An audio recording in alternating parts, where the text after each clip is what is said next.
ಮುಂಚೆ ನಾನು ಅಬ್ಬೆ ತುಮಕೂರು ವಿಶ್ವರಾಜ ಸಿನಿಮಾ ನಾನು ನಿರ್ದೇಶನ ಮಾಡಿದ್ದೀನಿ.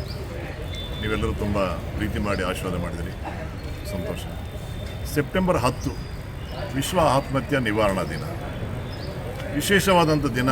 ಸೆಪ್ಟೆಂಬರ್ 10 ಪ್ರಪಂಚದ ಆದ್ಯಂತ ಈ ಸೆಪ್ಟೆಂಬರ್ 10ನಲ್ಲಿ ವಿಶೇಷವಾಗಿ ಯಾರ್ಯಾರು ಮಾನಸಿಕವಾಗಿ ಫ್ರಸ್ಟ್ರೇಷನ್ಗೆ ಹೋಗ್ತಾರೋ ಅವರೆಲ್ಲರ ಮನಸ್ಸನ್ನು ಬದಲಾವಣೆ ಮಾಡಿ ಬಾಳೋದಕ್ಕೆ ಅವಕಾಶ ಕೊಡುವಂಥ ದಿನ ಸೆಪ್ಟೆಂಬರ್ 10. ಅದರಿಂದ ಆ ಕಾನ್ಸೆಪ್ಟ್ ಇಟ್ಕೊಂಡು ನಾನು ಈ ಸಿನಿಮಾನ ನಿರ್ದೇಶನ ಮಾಡಿದ್ದೀನಿ, ನಿರ್ಮಾಣ ಮಾಡಿದ್ದೀನಿ. ಜನರಲಾಗಿ ಹೀರೋ ಇದ್ದರೆ ಬೆಂಗಳೂರಿನಲ್ಲಿ ಒಂದು ಪ್ರೆಸ್ ಮೀಟ್ ಮಾಡಿ ಅಲ್ಲಿಂದನೇ ಎಲ್ಲ ಮೂವ್ ಆಗುತ್ತೆ. ಬಟ್ ಕಾಲ ಆ ಥರ ಇಲ್ಲ. ಇವಾಗ ಕರೋನಾ ಬಂದ ಮೇಲೆ ಜನಗಳಲ್ಲಿ ತುಂಬ ಬೇರೆ ರೀತಿ ಆಯಿತು. ಅದಕ್ಕೋಸ್ಕರ ನಾವೇ ಬರಬೇಕು ಅಂತ ಎಲ್ಲ ಜಿಲ್ಲಾ ಕೇಂದ್ರಗಳಿಗೆ ನಾವು ಬಂದು ಎಲ್ಲ ಕಡೆ ಪ್ರೆಸ್ ಮೀಟ್ ಮಾಡಿ ಪ್ರೆಸ್ಸವ್ರನ್ನಾಗ್ಬೋದು, ಮಾಧ್ಯಮ ಮಿತ್ರನಾಗ್ಬೋದು, ಅಭಿಮಾನ ದೇವತೆಗಳಾಗ್ಬೋದು, ಇಂಥ ಸಿನಿಮಾಗೆ ನೀವು ಎಂಕರೇಜ್ ಮಾಡಿದರೆ ಪುನಃ ನಾನು ಇನ್ನೊಂದು ಸಿನಿಮಾ ಮಾಡೋಕ್ಕೆ ಅವಕಾಶ ಸಿಗುತ್ತೆ.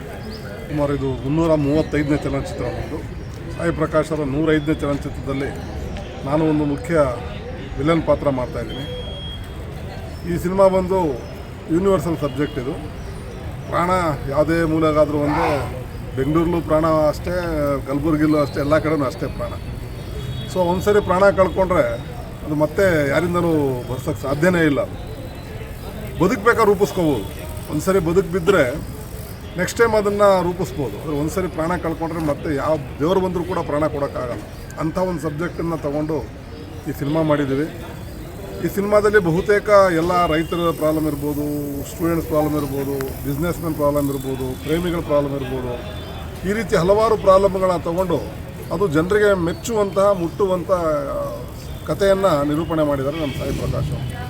ಸಾಯಿ ಪ್ರಕಾಶ್ ಅವ್ರ ಪಿಕ್ಚರ್ ಅಂದರೆ ಬಹುತೇಕ ಎಲ್ಲ ಫ್ಯಾಮಿಲಿ ಕೂತ್ಕೊಂಡು ನೋಡುವಂಥ ಸಿನಿಮಾನ ಇದುವರೆಗೂ ಮಾಡ್ಕೊಂಬಂದಿದ್ದಾರೆ. ಅವ್ರು ಯಾವತ್ತೂ ಫೇಲ್ಯೂರ್ ಅನ್ನೋದೇ ಇಲ್ಲ.